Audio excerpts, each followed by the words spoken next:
গুরুত্বপূর্ণ স্থাপনায় হামলা, যেটা আমি অলরেডি বললাম যে বিভিন্ন কেপিআই এর নিরাপত্তার বিষয়টি অবশ্যই আমাদের দায়িত্বভুক্ত, এবং এটার বিষয়ে আমরা আজকে না, এটা অনেক আগে থেকে আমরা যখন থেকে সেনাবাহিনী মোতায়েন হয়েছে তখন থেকে আমরা প্রত্যেকটা আইন শৃঙ্খলা রক্ষাকারী বাহিনী এবং এইসব কেপিআইয়ের সাথে সংশ্লিষ্ট যারা আছেন প্রত্যেকের সাথে সমন্বয় করে প্রত্যেকটা হুমকি পর্যালোচনা করা হয় এবং সেই অনুযায়ী ব্যবস্থা গ্রহণ করা হয়।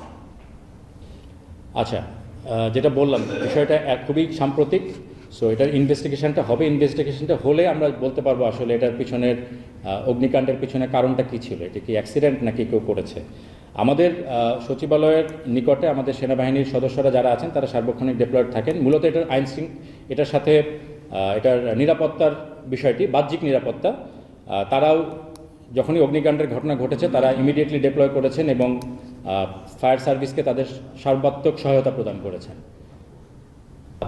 ইনফরমেশনটা আমরা জানি, ইন্টেলিজেন্স ছিল না বলবো না, এখানে মূলত বিষয়টা পুরনো জমি জমা সংক্রান্ত একটা বিরোধ অথবা একটা নুরতাজে অর্ডার করে জিতে নিন গাড়ি, বাইক, আইফোন সহ কোটি টাকার পুরস্কার। অর্ডার করতে ভিজিট করুন nurtaj.com।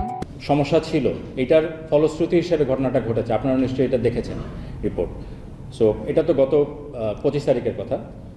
সো এটা অবশ্যই এটার ঘটনা কারা ঘটিয়েছে সেটা খতিয়ে দেখা হবে এবং সেই অনুযায়ী প্রয়োজনীয় ব্যবস্থা অবশ্যই গ্রহণ করা হবে।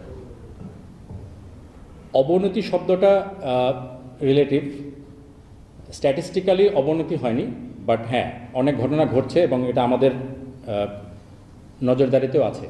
এটার বিষয়ে পুলিশ কাজ করছেন, আমরাও কাজ করছি আমাদের বিভিন্ন লেভেলে। এটা আমাদের বিভিন্ন এলাকা ভিত্তিক সমন্বয় সেল আছে যেখানে পুলিশ, সেনাবাহিনী এবং অন্যান্য আইনশৃঙ্খলা রক্ষাকারী বাহিনী যারা তারা একসাথে সমন্বয় করেন রেগুলার, এবং সেনা সদর পর্যায়ে এবং উপদেষ্টা মণ্ডলীর পর্যায়ে বিভিন্ন সময় এই কোঅর্ডিনেশনগুলো হয় এবং দেশের যেগুলো যত ধরনের আইনশৃঙ্খলার বিভিন্ন ধরনের হুমকিগুলো উঠে আসে সেগুলো নিয়ে আলোচনা হয় এবং এগুলোর পরবর্তী পদক্ষেপ কী নেওয়া হবে সে বিষয়ে কিন্তু কার্যক্রম সেখানে সিদ্ধান্ত গৃহীত হয় এবং কার্যক্রম গ্রহণ হচ্ছে। পুলিশ প্রাইমারিলি কাজ করছেন, প্যারালালি আমাদের সেনাবাহিনীর যে পেট্রোল বা আমাদের বিভিন্ন ক্যাম্প থেকে যারা আছেন তারাও এই বিষয়ে কাজ করছেন এবং এখানে দুই ধরনের অপারেশনই করা হয়। কিছু টার্গেটেড যেখানে আমরা তথ্য পাই সেগুলো ইনফরমেশন নিয়ে কিছু অ্যারেস্ট করা হয়েছে ইতিমধ্যে। আমি যে স্ট্যাটিস্টিক্স আপনাদেরকে দিলাম এর মধ্যে সেগুলো ইনক্লুডেড।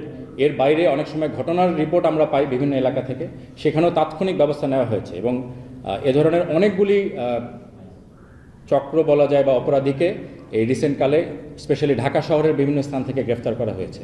আমরা চেষ্টা করছি যাতে করে সম্পূর্ণভাবে নির্মূল করতে পারবো কিনা এটা আমরা বলতে পারি না,